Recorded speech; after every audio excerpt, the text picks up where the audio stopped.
Que le Seigneur vous bénisse, mes très chers frères, mes très chères sœurs et toutes les personnes qui prennent le temps pour écouter la méditation de la parole du Seigneur. Je vous félicite, vous tous qui se dédient à apprendre par rapport à Dieu, à apprendre sur les chemins de Dieu et surtout pour l'honorer, pour le glorifier et le louer. Je félicite toutes les personnes qui dans leur cœur ont ce désir d'honorer le Seigneur en apprenant la doctrine. Aujourd'hui, nous allons parler au sujet de la jeunesse ou des jeunes, car il y a des jeunes qui me demandent quel est leur rôle dans l'Église ou dans la vie spirituelle. Et aujourd'hui, nous allons apprendre qu'aux jeunes, à partir de quel âge nous pourrons parler qu'ils sont jeunes? À partir de 12, 13 ans, ils sont jeunes et ils sont responsables devant Dieu. Alors, pour aussi jeune que vous soyez, Dieu va vous traiter comme un adulte. Nous allons donc lire certains versets où Dieu a permis qu'ils puissent rester écrits dans la Bible afin que les jeunes puissent réagir, apprendre et avoir cette crainte envers Dieu et à savoir se comporter dans les chemins de Dieu et qu'ils apprennent à avoir une vie droite devant le Seigneur et que les jeunes puissent se rendre compte combien il est important de vivre une vie droite devant le Seigneur, une vie sans péché. Alors les jeunes aussi, Dieu les accuse de leurs péchés. C'est pourquoi je dis, je ne sais pas si on peut parler après de 12 ou 13 ans, que ces personnes deviennent adultes. Et pour les jeunes, aujourd'hui, nous allons donc donner cet enseignement et nous allons ouvrir la Bible dans le psaume 119, verset 9. Psaume 119, verset 9, il dit ainsi. Bon, je vais lire le verset 8 où il est écrit « Je veux garder tes statuts ou les commandements, car les statuts, ce sont les commandements mêmes du Seigneur. » Je veux garder tes statuts, ne m'abandonne pas entièrement. Ça, c'est la prière que le psaumiste réalise à notre Dieu. Et dans le verset 9, il y a une interrogation. Il y a une question qui se pose. Il est écrit « Comment le jeune homme rendra-t-il pur son sentier ?» Et cette question, immédiatement, a sa réponse. Et la réponse est « En se dirigeant d'après ta parole. » Alors, les jeunes, responsables, sont devant Dieu comme n'importe quel adulte. On dit qu'il faut garder la parole de Dieu ou accomplir les commandements du Seigneur ou vivre une vie sainte, une vie droite devant lui. De cette façon, on dit que le jeune purifie son sentier en vivant en sainteté.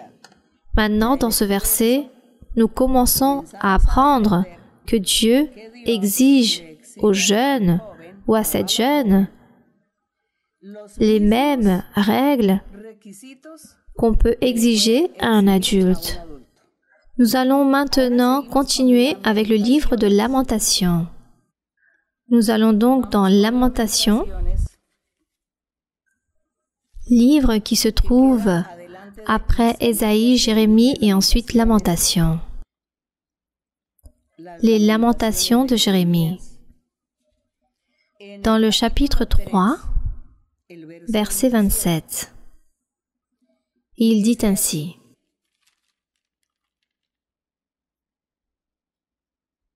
Il est écrit dans le verset 26, « Il est bon d'attendre en silence le secours de l'Éternel, notre Dieu. »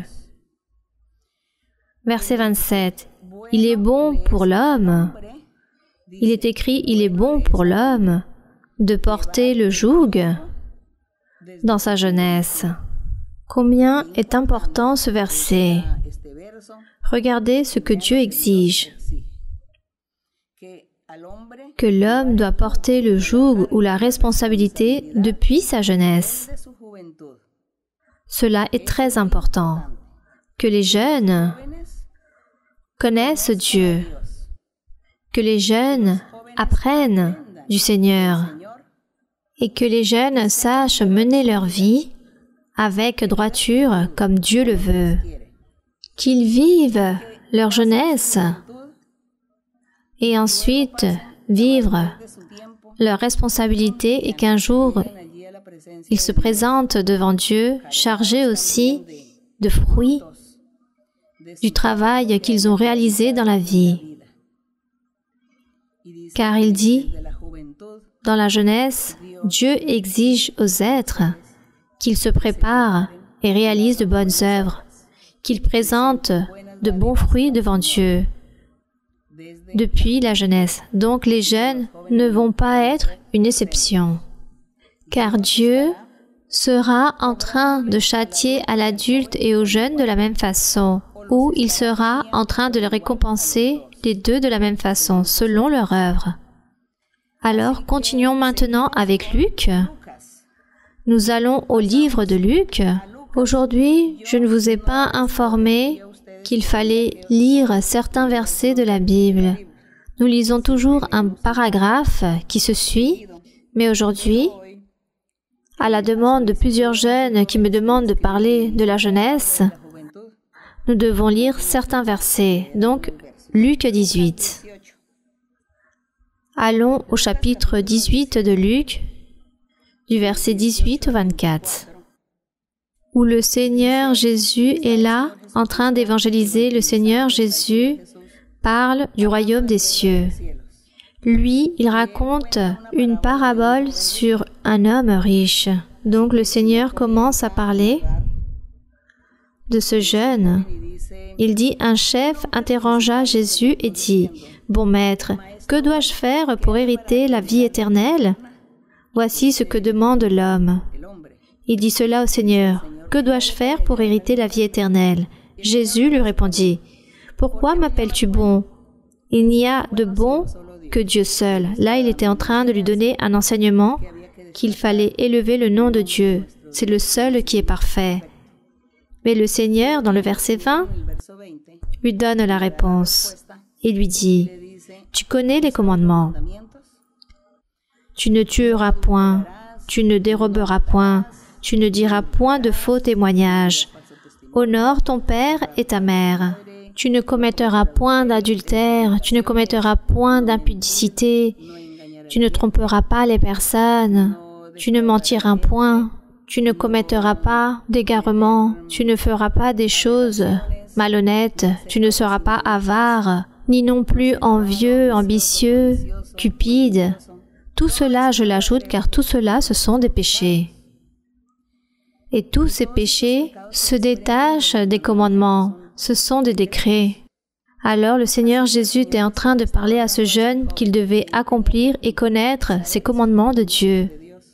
Et le jeune homme riche, lorsqu'il écoute le Seigneur, il lui dit, « Oui, Seigneur, tout cela je l'ai fait, je l'ai accompli depuis ma jeunesse. » Il dit, « Dès ma jeunesse, j'ai observé et accompli tous ces commandements, lesquels tu me nommes. » Et c'est là où le Seigneur Jésus lui répond, « Il te manque encore une chose, vends tout ce que tu as, distribue-le aux pauvres, et tu auras un trésor dans les cieux. Puis, viens et suis-moi. » C'est pour cela que le jeune, il lui manquait donc accomplir les commandements. Il ne se rendait pas compte qu'il était ambitieux, avare, car lui, il était très riche, il avait beaucoup d'argent. Et lorsque le Seigneur lui a dit ces choses, on dit qu'il s'est attristé et qu'il est parti et n'a pas voulu accepter l'enseignement que le Seigneur lui donnait. Car lui, il n'a pas voulu ou ne voulait pas distribuer ses biens et les donner aux pauvres. Il y avait en ce jeune de l'ambition et de la cupidité. Et le Seigneur, lorsque ce jeune est parti, le Seigneur dit combien il est difficile d'entrer dans le royaume de Dieu pour toutes ces personnes qui sont riches, tous ceux qui ont beaucoup de richesses. Il est très difficile pour ces personnes d'entrer dans le royaume de Dieu, car toutes leurs richesses les remplissent d'ambition, de cupidité, de présomption, de toutes ces choses, et les personnes ne peuvent accomplir les commandements. Donc ce jeune n'était pas en train d'accomplir avec tous les commandements. Il n'a pas pu les accomplir. Il est donc parti et n'a pas accepté. Mais comme nous le voyons, nous sommes en train de parler des jeunes, la responsabilité que Dieu leur impose aussi. Comment ils doivent se présenter devant Dieu ou comment ils doivent vivre la vie droite devant le Seigneur. Dieu exige aux jeunes comme il l'exige à l'adulte. Dans le premier livre de Timothée, nous allons donc lire dans le premier livre de Timothée, qui se trouve après les livres de Corinthiens. Il y a une série de livres tout petits. Le livre de Timothée se trouve juste après Thessaloniciens. Et dans le premier livre de Timothée, chapitre 4, verset 12, chapitre 4, verset 12 du premier livre de Timothée, j'espère que vous allez trouver très rapidement la lecture. Et il dit ainsi, « Si peut-être quelqu'un n'a pas trouvé le verset, suspendez la recherche et écoutez. Il est écrit, « Que personne ne méprise ta jeunesse. » Il dit que personne n'aille te mépriser, Timothée, par le fait d'être jeune, car toi, tu es évangéliste, prêcheur, apôtre, tu enseignes la doctrine, et par le fait d'être jeune, que personne n'aille te mépriser. C'est pour cela qu'il leur dit, tu dois enseigner à l'assemblée, aux personnes, aux fidèles, que personne ne méprise ta jeunesse. Toi, Timothée, tu dois être un exemple pour les croyants en parole, en conduite, en charité, en amour, foi et pureté. Donc vous voyez, lui, il devait être un exemple et un bon témoignage pour tous les croyants, peu importe son âge, qu'il était jeune, qu'il devait être témoignage en parole, en tout ce qu'il disait, la vérité, il devait les dire comme elles étaient, dans la manière de se comporter, en cet amour envers les autres, de la manière comment il devait vivre devant Dieu une vie sans péché, en esprit, foi et pureté dans tous les aspects spirituels, physiques et matériels. Il devait savoir se comporter, donner ce bon témoignage aux personnes et que tous devaient le respecter. Puis il lui dit, applique-toi à la lecture, à l'exhortation, à l'enseignement. C'est très beau. Imaginez-vous, je m'imagine Timothée si jeune, face à un pupitre ou face à une assemblée en train d'enseigner la parole de Dieu avec tant d'autorité et le Seigneur en train de l'appuyer. Et que tous devaient l'écouter et se soumettre à son enseignement. Valorisez Timothée.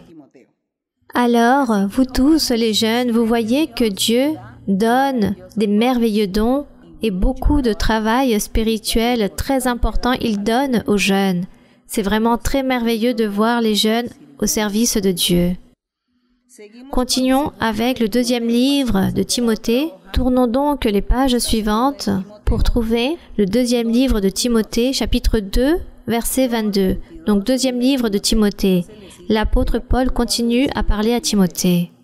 Il lui dit, « Fuis les passions de la jeunesse. » Il est en train de dire à Timothée cela.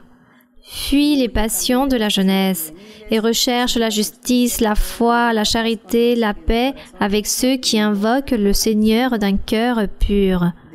Repousse les discussions folles et inutiles, sachant qu'elles font naître des querelles.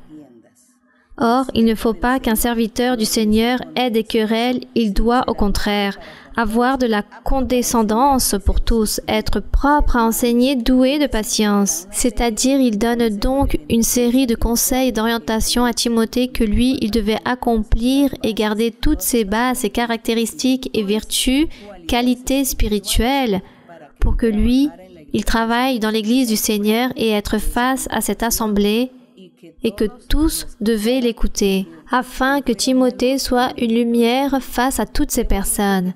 Quel conseil si merveilleux de la part de l'apôtre Paul pour Timothée. Il disait qu'il devait être un ouvrier bien approuvé par Dieu dans tous les aspects de sa vie. Écoutez, jeunes, hommes et femmes, qu'à Dieu, il faut lui servir. Donc vous qui commencez à dire non, comme nous sommes des jeunes, nous sommes en train d'ouvrir les yeux pour le monde, nous sommes en train d'explorer le monde. Nous avons cette curiosité de faire ceci, cela ou de vivre des expériences dans la vie, car ça, c'est la curiosité des jeunes. et nous avons la curiosité et le désir aussi de vivre des aventures d'amour, car toutes les séductions commencent à cet âge et que ces relations d'amour, c'est expérimenter la vie. Nous voyons les adultes qui vivent ces situations, alors nous aussi, nous voulons. Donc, les jeunes commencent à avoir cette envie de se fiancer, à vouloir vivre ces aventures et le diable est prêt pour pouvoir les piéger et faire qu'ils terminent par pécher. Moi, ce que je vois en Timothée, c'est un jeune avec un bon témoignage qui brillait et qu'avec son témoignage, c'est pour que toutes les personnes, les jeunes, suivent cet exemple de ce jeune Timothée. Imaginez-vous Dieu très fier de Timothée. Imaginez-vous ces grandes bénédictions et récompenses que Dieu a données à Timothée. Alors, les jeunes, gardez-vous. Souvent, on me demande par rapport aux fiançailles. Se fiancer, les personnes disent non, dans l'Église, on interdit les fiançailles. Non, l'Église n'interdit pas les fiançailles. Dans l'Église, on interdit, ce sont ces accouplements qui ne sont pas stables. Les jeunes veulent juste s'accoupler, avoir un petit ami ou une petite amie, un fiancé ou une fiancée, mais ensuite changent de partenaire et ainsi de suite, car ces derniers se sentent insatisfaits et les personnes durent 2 ou 6 mois ensemble et ensuite changent de nouveau de partenaire. Donc cela est interdit dans l'Église, non seulement pour les jeunes, mais aussi pour l'adulte. Donc ce n'est pas qu'on interdit les fiançailles. Les fiançailles sont acceptées lorsqu'il y a un compromis de mariage. Lorsqu'un jeune tombe amoureux et que celui-ci a un âge pour se marier, je penserais que l'âge de se marier serait après les 22 ou 25 ans. Bon, disons après les 22 ans, cette personne, ce jeune, a un âge pour se marier et que sa partenaire, âgée de 18 ou 19 ans, peut maintenant se marier. Disons qu'il s'agit d'un âge apte pour se marier. Disons qu'à cet âge, où ces deux fiancés, à cet âge, s'ils prennent cela juste pour passer un bon temps ensemble ou s'amuser, commettent une impudicité. Pourquoi je parle d'impudicité?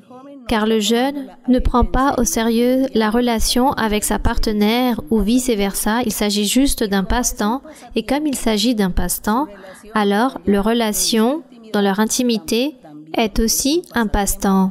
Et tous deux ne prennent pas cette relation au sérieux et ne veulent pas non plus se compromettre pour un mariage. Cependant, si tous deux disent « Oui, nous sommes tombés, mais on va se marier, car je t'aime et tu m'aimes, alors nous allons nous compromettre pour le mariage. » De cette façon, Dieu, peut-être, ne va pas voir cela d'un mauvais côté, que vous êtes tombés avec lui ou lui avec elle. Mais si ces derniers le font juste pour pouvoir goûter par curiosité pourquoi ceci, cela, parce que cela m'a fait du bien, parce que j'ai besoin de sentir cela, alors plus en avant, celui-ci posera les yeux sur une autre, ou vice-versa, tomberont amoureux, auront des partenaires différents, et de nouveau, les jeunes tomberont dans ces genres de relations, et voici ce que nous appelons l'impudicité. Ça, c'est l'impudicité. Par contre, si nous parlons d'un couple, tous deux sont tombés amoureux et veulent se compromettre ensemble et se marier. L'un dit « je veux me marier avec toi » et l'autre aussi dit « je veux me marier avec toi, mais attendons car les études, l'argent ou ceci ou cela ». Bon, il y a toujours un contretemps ou une difficulté qui ne peuvent pas célébrer des noces. Peut-être ils sont tombés dans le piège. Bon, disons qu'ils ont commis des choses que peut-être vous pouvez comprendre maintenant de quoi il s'agit. Alors, peut-être Dieu ne va pas voir cela comme un péché, car Dieu va voir que ce couple, ces deux personnes veulent former un mariage, s'unir comme époux et épouse, et Dieu fera en sorte que cela soit ainsi, sans même avoir célébré un mariage. Tout cela le fait le Seigneur, et les personnes disent « Mais qu'est-ce que l'impudicité ?» Et l'impudicité, c'est lorsqu'il s'agit de la promiscuité, lorsque l'homme s'accouple avec une femme et encore une autre, il avait une fiancée et ensuite il en a une nouvelle, et la jeune fille fait de même. Donc, on parle d'impudicité et il faut se garder de cela. J'imagine l'apôtre Paul en train de donner ce conseil à Timothée de ne pas tomber dans l'impudicité par rapport à tous ces passions qui existent, afin de ne pas tomber dans ces pièges du diable. Donc, à part le fait de parler des jeunes, leur responsabilité aussi envers Dieu, car nous avons parlé de ce côté des fiançailles, car beaucoup de jeunes me demandent par rapport aux fiançailles. Il y avait un jeune qui m'avait demandé, « Moi, j'ai une fiancée, je suis très amoureux et je ne sais pas quoi faire. » Et moi, je lui ai dit, « Si tu penses te marier, si tu as l'âge de te marier, et tu penses que cela est sérieux, alors tu peux avoir ta fiancée, mais pour te marier, mais non pour un passe-temps, ou sinon cela se convertira en un péché. » Bien, continuons donc dans le premier livre de Pierre en train de parler de la jeunesse, car Timothée, quel exemple si beau que Timothée a laissé pour que vous puissiez vous rendre compte qu'on peut le faire. C'est pas comme les personnes le disent, cela est impossible, ou d'autres s'expriment en disant, pauvres jeunes, ils ont besoin d'explorer le monde, de profiter et d'avoir leur plaisir dans leur vie, comme si les jeunes n'avaient pas toute la vie pour explorer tant de choses plus tard. Donc, dans le premier livre de Pierre, dans le chapitre 5, que nous dit-on ici sur la jeunesse, chapitre 5? Il est écrit, Pierre est en train de dire ici, par rapport aux anciens, c'est-à-dire les pasteurs, devaient faire attention à leur assemblée. Dans le verset 2, il est écrit, « Paissez le troupeau de Dieu, c'est-à-dire l'assemblée, qui est sous votre garde, non par contrainte, mais volontairement, c'est-à-dire non par obligation, non pour un gain sordide, mais avec dévouement. » Disons avec une grande foi, décision, avec un cœur sincère de vouloir travailler et servir Dieu. Puis il continue à dire, non comme dominant sur ceux qui vous sont échus en partage, c'est-à-dire en étant des dictateurs pour humilier les autres, mais en étant les modèles du troupeau de l'assemblée, en étant ces exemples. Puis il dit, « Et lorsque le souverain pasteur paraîtra, le Seigneur Jésus-Christ, vous qui avez travaillé, qui avez prêché, enseigné la parole, vous obtiendrez la couronne incorruptible de la gloire. Et de même pour les jeunes, car il est écrit, de même vous qui êtes jeunes. Mais avec qui? Avec les anciens. Car dans le verset 1, il dit, « Voici les exhortations que j'adresse aux anciens qui sont parmi vous, moi anciens comme eux. Travaillez, soyez responsables et faites les choses avec intelligence. » Et comme il parlait aux anciens, il leur dit, « Aux jeunes de même, je vous conseille cela. Jeunes aussi, soyez soumis aux anciens et tous, dans vos rapports mutuels, revêtez-vous d'humilité, car Dieu résiste aux orgueilleux, mais il fait grâce aux humbles. Dieu bénit et châtie aussi. » Donc, les jeunes doivent se soumettre à leurs supérieurs dans l'Église, pasteurs, aux anciens, et aussi chez eux, dans leur foyer, à leurs parents, à leurs progéniteurs, être responsables, leur obéir en tout et respecter. Et faire tout pour la gloire et l'honneur de Dieu, faire tout avec un bon témoignage.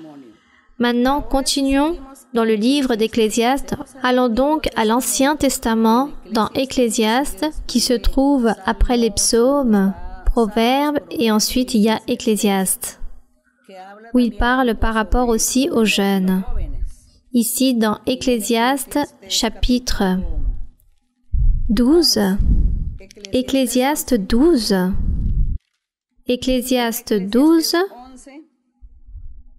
verset 1, il dit ainsi, « Conseil pour les jeunes. » Puis il dit, « Jeune homme, réjouis-toi dans ta jeunesse, livre ton cœur à la joie pendant les jours de ta jeunesse. Marche dans les voies de ton cœur et selon les regards de tes yeux.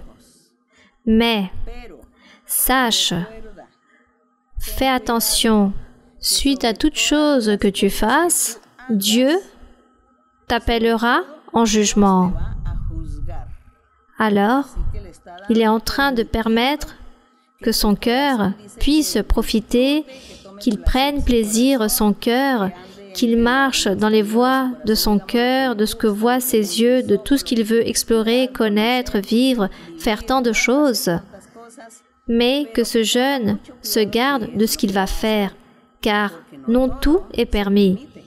car il dit que Dieu va aussi juger par rapport à ce qui a été fait. Donc si toi, jeune, tu vas faire des choses mauvaises ou désagréables, Dieu va te juger. Fais attention de ne pas tomber dans la drogue-addiction, car il existe beaucoup de jeunes qui aiment consommer des stupéfiants et pensent que cela est très beau. Mais ils sont en train de chercher leur propre destruction dans tous les aspects. Ces jeunes se détruisent et détruisent leur famille, mais perdent aussi leur âme et perdent la grâce de Dieu et le salut du Seigneur. Tout cela se perd. Donc, il faut se garder de tout cela. Et dans le verset 2, il dit « Bannis de ton cœur le chagrin et éloigne le mal de ton corps. » C'est-à-dire, éloigne de ta vie le péché, le vouloir faire la méchanceté, car la jeunesse et l'aurore, c'est-à-dire l'adolescence sans vanité, car la jeunesse et l'aurore est pour une courte durée. Cela ne dure pas. Il s'agit juste de quelques années où tu seras jeune ou adolescent. Ensuite viendra les années et tu commenceras à mûrir et tu commenceras à vivre les conséquences de ce que tu as fait lors de ta jeunesse, pendant ton adolescence. Si tu as fait des choses mauvaises, alors tu recevras des choses mauvaises lorsque tu seras adulte. Alors, garde-toi de ce que tu fais. Donc le Seigneur recommande aux jeunes de se garder et de vivre une vie droite, de profiter de manière saine et vivre une vie droite devant Dieu. Ici, dans le chapitre 12, dans le verset 3, il dit « Mais souviens-toi de ton Créateur pendant les jours de ta jeunesse. Souviens-toi de Dieu. Loue Dieu, honore Dieu, cherche le Seigneur, chante au Seigneur, suis les chemins de Dieu, réalise les commandements de Dieu. » Voici ce que veut dire « Souviens-toi de ton Créateur pendant les jours de ta jeunesse, avant que les jours mauvais arrivent et que les années s'approchent où tu diras « Je n'y prends point de plaisir, je ne suis pas heureux, je ne prends pas de plaisir, je ne suis pas conforme dans la vie. Pourquoi je n'ai pas fait ceci ou cela? Pourquoi j'ai dû me mêler à ces choses? Pourquoi j'ai fait ceci ou cela? » Et commence le remords de conscience. Puis il dit qu'une fois que les années passent, à partir de là, s'ajoutent beaucoup de choses, que la mort arrive l'âge, tout d'abord, et ensuite la mort. Puis il n'y a plus rien à faire. Et c'est pourquoi il dit, si vous ne profitez pas de ce que vous avez fait lors de votre jeunesse, dans votre adolescence, si on ne profite pas de faire des choses droites et correctes, alors tout ce qui va arriver dans le futur sera mauvais. Il s'agira de jours de souffrance, de détresse, de tribulation, de pauvreté, de ruine dans tous les aspects. Et ensuite viendra la mort. Et où allez-vous aller? Car vous avez perdu la bénédiction de Dieu. Car vous n'êtes pas inquiété dans votre jeunesse, dans votre adolescence, à penser à Dieu, à vous rappeler de Dieu, à vous souvenir de Dieu, de lui servir, de réaliser son œuvre, afin que Dieu puisse vous garder le restant de vos jours. Mais lorsque vous êtes arrivé à un âge très ancien, la mort est arrivée. Dieu est toujours avec ceux qui ont été fidèles depuis leur jeunesse, depuis leur adolescence. Donc certains diront, oui, moi je suis arrivé à l'église en étant déjà âgé. Nous ne sommes pas en train de compter ou parler de ces personnes, nous sommes en train de parler de ces jeunes, de cette jeunesse qui est en train de se former, qui sont en train de grandir dans l'église avec la connaissance de Dieu. Nous sommes en train de parler de ces jeunes. Maintenant, les personnes qui sont adultes, qui sont arrivées à l'église, Dieu sera miséricordieux et aura un traitement différent avec ces personnes et les aidera. Mais les jeunes, ces jeunes enfants qui sont en train de grandir dans l'église, les jeunes et adolescents de l'église, Dieu leur exige que eux aussi doivent mener ou porter une responsabilité dans leur vie, dans leur corps et dos, et se présenter devant Dieu avec leurs bonnes actions pour qu'ils puissent triompher dans leur vie et dans tous les aspects, dans tout leur âge. Alors, mes très chers frères et très chères sœurs, parents de famille, oncles, tantes, grand-mères, je ne sais pas, des personnes, enfants qui sont nés dans l'Église, les jeunes qui ont été élevés dans l'Église, qui ont grandi dans l'Église, soyez sages, intelligents et je vous invite pour chercher le Seigneur, que vous vous gardez dans les chemins du Seigneur, accomplissez les commandements du Seigneur et bannissez-vous de péché. Soyez comme Timothée, comme Tite, comme ces jeunes, comme Philémon, qui ont fait la volonté du Seigneur, et Dieu les a bénis. Alors, que Dieu vous aide, mes très chers jeunes, hommes et femmes. Que Dieu soit avec vous. Mais également les parents qui souffrent beaucoup pour leurs enfants. Que Dieu vous bénisse. Nous allons prier. Père céleste, béni soit notre Dieu Tout-Puissant. Nous te remercions, Seigneur, pour cet enseignement. Merci, Seigneur, pour tes conseils, pour tes orientations à travers la Bible. Merci, Seigneur, pour tout ce que tu nous donnes. Nous voulons faire ta volonté. Nous voulons te plaire. Et nous voulons que ton pouvoir, que ton Saint-Esprit descende sur chacun d'entre nous et qu'il descende le pouvoir du Saint-Esprit sur tous les jeunes, tous ceux qui ont eu l'opportunité de connaître tes voix, qui ont eu l'opportunité de connaître ta parole, d'écouter la prophétie, que eux deviennent responsables d'eux-mêmes devant toi. Aide-les, Seigneur, pour que eux ils puissent continuer en avant, qu'ils soient l'exemple, la lumière au milieu des ténèbres, et qu'ils puissent ainsi briller et être un jour ceux qui marchent devant l'Église en train de prêcher, enseigner la doctrine, ta parole, mon Seigneur. Père Saint, au nom glorieux de Jésus-Christ, je te demande pour eux que tu les bénisses. Bénis tous les parents de famille aussi. Bénis aussi tous ces êtres qui te clament. Tous ceux qui sont malades aussi, je te demande pour les malades. Il y a beaucoup de personnes qui sont malades. Beaucoup sont atteintes de diverses maladies. Guéris-les, délivre-les, Seigneur, et aussi ôte les sorcelleries.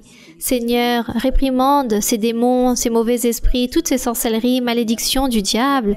Réprimande, Seigneur, toutes ces impuretés, toute cette cupidité du diable qui vient contre l'Église, contre les personnes, contre nous aussi. Garde-nous de toutes ces sorcelleries, ces envoûtements, Seigneur. Délivre-nous, purifie-nous et réprimande de toute méchanceté. Garde-nous, Seigneur, car nous sommes devant ta présence. Nous sommes tes fils. Mon Père, bénis toutes les personnes qui prennent le temps pour écouter cet enseignement. Donne-leur la bénédiction. Réalise des miracles dans leur vie. Manifeste-toi, Seigneur, en elles. Merci, mon Père, au nom de Jésus-Christ. Amen. Béni soit le nom du Seigneur. Nous allons chanter au Seigneur le cantique 33 qui s'intitule « Libère-toi de la colère qui viendra ». Líbrate de la ira que vendrá. Líbrate de la ira que vendrá. Cristo les dice a hombres y mujeres que todo el que creyere la salvación tendrá. Cristo les dice a hombres y mujeres que todo el que creyere la salvación tendrá. Líbrate de la ira que vendrá. Líbrate de la ira que vendrá. Cristo les dice a hombres y mujeres que todo el que creyere la salvación tendrá. Cristo les dice a hombres y mujeres que todo el que creyere la salvación tendrá. Gloire à notre Dieu. Merci beaucoup mes frères et sœurs et que Dieu vous bénisse grandement. À très bientôt. Je vous aime beaucoup en le Seigneur.